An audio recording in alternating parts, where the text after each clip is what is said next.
Scheduled caste atrocities act വരുന്ന സമയത്ത് പ്രേക്ഷകർക്ക് ഓർമ്മയുണ്ടാവും 2018 സുപ്രീം കോടതിയുടെ ഒരു വിധി ഈ ഷെഡ്യൂൾഡ് കാസ്റ്റ് അട്രോസിറ്റീസ് ആക്ടിനെ ദുർബലപ്പെടുത്തുന്ന ഒരു സാഹചര്യമുണ്ടായി.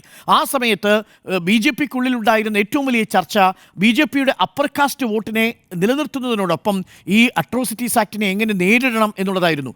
സുപ്രീം കോടതി ദുർബലപ്പെടുത്തിയ SC/ST അട്രോസിറ്റീസ് ആക്ടിനെ ശക്തിപ്പെടുത്താൻ ഒടുവിൽ നിർബന്ധിതനാവുകയാണ് BJP.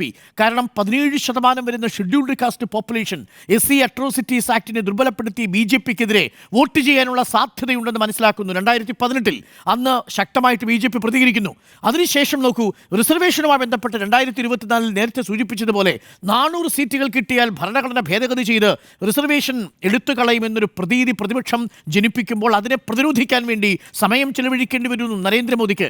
അത് കഴിഞ്ഞാൽ ഏറ്റവും തിടുക്കപ്പെട്ട അംബേദ്കറിൻ്റെ വിഷയം രാഷ്ട്രീയ ചർച്ചയായാൽ 17% വരുന്ന SC, 84 സീറ്റുകളോളം വരുന്ന ലോക്സഭയിലെ സീറ്റുകൾ, ഉത്തർപ്രദേശിലെ ബഹുഭൂരിപക്ഷം വരുന്ന OBC SC/ST വിഭാഗങ്ങൾ, ഇവർ തങ്ങൾക്കെതിരായിട്ടുള്ള വോട്ട് ബാങ്കായി മാറുമെന്ന് ഭയക്കുന്ന BJP വളരെ ശക്തമായി പ്രതിരോധിക്കുന്നു. അതേസമയം പ്രതീകാത്മകമായും രാഷ്ട്രീയമായും ആശയപരമായും BJPയും നരേന്ദ്രമോദിയും നേരിടാനുള്ള ഒരു അവസരമായി കോൺഗ്രസ് ഇത് കണക്കാക്കുകയും ചെയ്യുന്നു.